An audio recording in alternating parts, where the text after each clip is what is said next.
नमस्कार दोस्तों, defence news Hindi में आपका स्वागत है। आज की खबरें।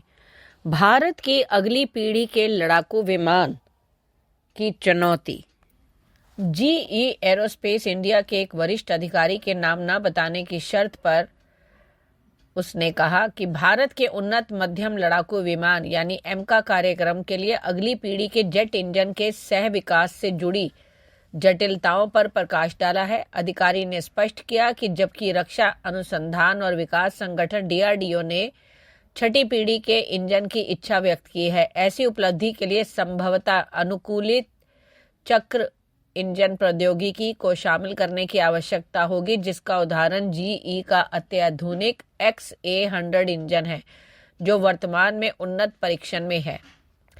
XA100 अनुकूलित चक्र इंजन अमेरिकी वायुसेना की अगली पीढ़ी के अनुकूली प्रणोदन यानी NGAP पहल का एक प्रमुख तत्व है, जो प्रणोदन प्रौद्योगिकी में एक महत्वपूर्ण छलांग का प्रतिनिधित्व करता है और ये इंजन अभूतपूर्व दक्षता प्रदान करने के लिए डिजाइन किए गए हैं, जो पारंपरिक इंजनों की तुलना में 30% अधिक रेंज और बेहतर थर्मल प्रबंधन प्रदान करते हैं। साथ ही 20% बेहतर त्वरण भी प्रदान करते हैं। Next, anti swarm hard kill प्रणाली। सोलर ग्रुप द्वारा विकसित Bhargavastra vehicle mounted counter swarm drone system VMCS-DS भारतीय सेना की उभरती हुई आवश्यकताओं को पूरा करने के लिए महत्वपूर्ण परिशोधन से गुजर रहा है। यह उन्नत प्रणाली कई वर्षों से विकास के अधीन है। सोलर ग्रुप अपने पुनरावृत्त डिजाइन और विकास प्रक्रिया के हिस्से के रूप में उपयोगकर्ता विनिर्देशों और प्रस्तावों के अनुरोधों पर सक्रिय रूप से प्रतिक्रिया दे रहा है। हालांकि यह सिस्टम अभी भी अपनी प्री प्रोडक्शन चरण में है, लेकिन सोलर ग्रुप इसकी प्रगति को लेकर आशावादी है। अगला, लैटिन अमेरिका को गश्ती जहाज और फास्ट अटैक क्राफ्ट निर्यात करने की योजना। मॉरिशस और म्यांमार के आपूर्ति ऑर्डर के साथ उल्लेखनीय सफलता प्राप्त करने के बाद गोवा शिपयार्ड लिमिटेड, एक प्रमुख रक्षा सार्वजनिक क्षेत्र उपकरण, अब अपने निर्यात पद चिन्ह का विस्तार करने के लिए लैटिन अमेरिकी बाजार को लक्षित कर रहा है। शीर्ष सूत्रों के अनुसार GSL ब्राजील और चिली जैसे देशों से गश्ती जहाजों और तेज हमलावर शिल्प के लिए ऑर्डर हासिल करने पर ध्यान केंद्रित कर रहा है। इस उभरते बाजार में प्रवेश करने के लिए GSL ने लैटिन अमेरिका से संभावित ग्राहकों के साथ जुड़ने के लिए एक समर्पित टीम की स्थापना की है। टीम का प्राथमिक उद्देश्य क्षेत्रीय आवश्यकताओं को समझना, साझेदारी स्थापित करना और लैटिन अमेरिकी नौसेनाओं और तट रक्षकों की परिचालन आवश्यकताओं को पूरा करने के लिए शिपयार्ड की पेशकशों को संरेखित करना है। अगला, Su-30 MKI बेड़े को स्वदेशी जैमर पॉड्स मिलेंगे।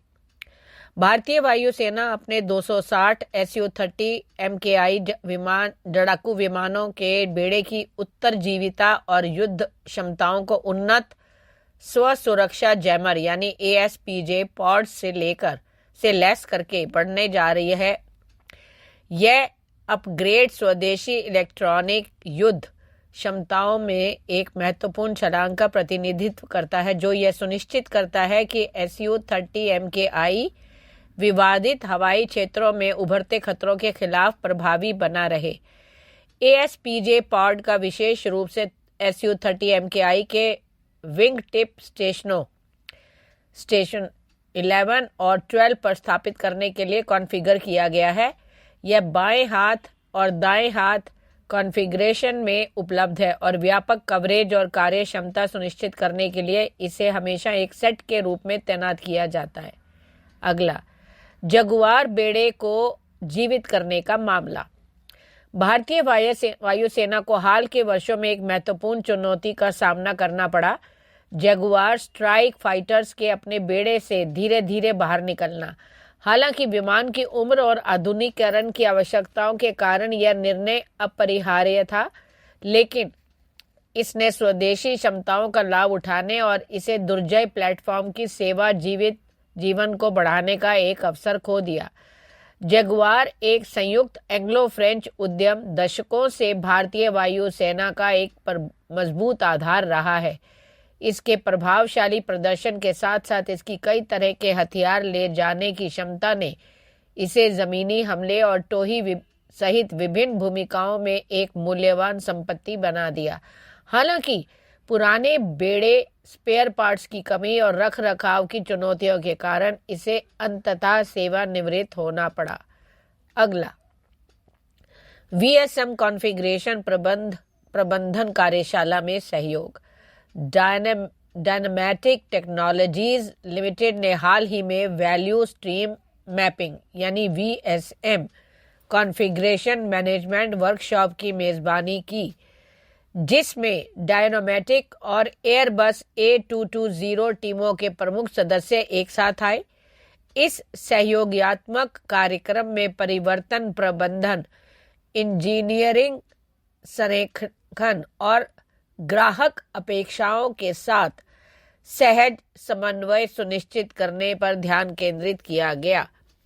कार्यशाला में दक्षता बढ़ाने, शासन मॉडल में सुधार करने और एरोस्पेस विनिर्माण और इंजीनियरिंग प्रक्रियाओं में वर्कफ्लो को सुव्यवस्थित करने के लिए एक एकीकृत दृष्टिकोण का प्रदर्शन किया गया। अगला, पेरिस में फ्राइंडेक्स की शुरुआत। भारत फ्रांस रक्षा सहयोग में एक महत्वपूर्ण कदम।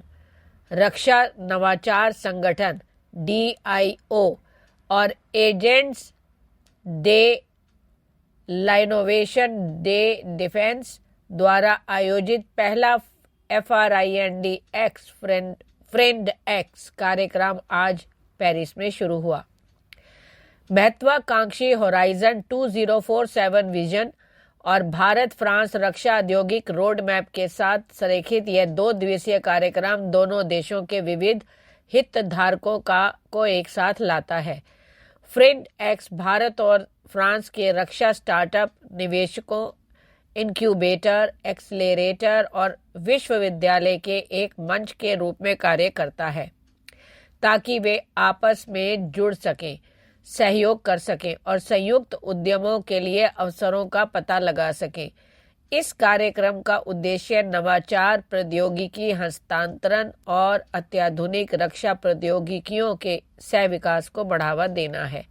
अगला, उन्नत stealth missile frigate INS Tushil को नौसेना में शामिल करेगी। भारतीय नौसेना 9 दिसंबर को रूस के किलिनिनग्राद में अपने नवीनतम बहुभूमिका वाले stealth guided missile frigate INS Tushil को जलावतरण के लिए पूरी तरह तैयार है। इस समारोह की अध्यक्षता माननीय रक्षा मंत्री श्री राजनाथ सिंह मुख्य अतिथि के रूप में करेंगे, जिसमें कई उच्च पदस्थ रूसी और भारतीय सरकारी और रक्षा अधिकारी उपस्थित रहेंगे। INS तुशील परियोजना 1135.6 का एक उन्नत क्रिवाक 3 श्रेणी का फ्रिगेट है, जिसमें से 6 पहले से ही सेवा में है। 3 तलवार श्रेणी के जहाज जो सेंट पीटर्सबर्ग के बाल्टिस्की शिपयार्ड में निर्मित हैं और 3 अनुवर्ती टेक श्रेणी के जहाज जो किलिनिनग्राद के यंत्र शिपयार्ड में निर्मित है। श्रृंखला का 7वां जहाज INS तुशील 2 उन्नत अतिरिक्त अनुवर्ती जहाजों में से पहला है, जिसके लिए अनुबंध पर अक्टूबर 2016 में JSC रोसोब्रोनॉक्सपोर्ट भारतीय नौसेना और भारत सरकार के बीच हस्ताक्षर किए गए थे। जहाज के निर्माण की निगरानी मॉस्को स्थित भारतीय दूतावास के तत्वाधान में किलिनिनग्राद में तैनात युद्धपोत निगरानी दल के विशेषज्ञों की एक भारतीय टीम द्वारा की गई थी। धन्यवाद।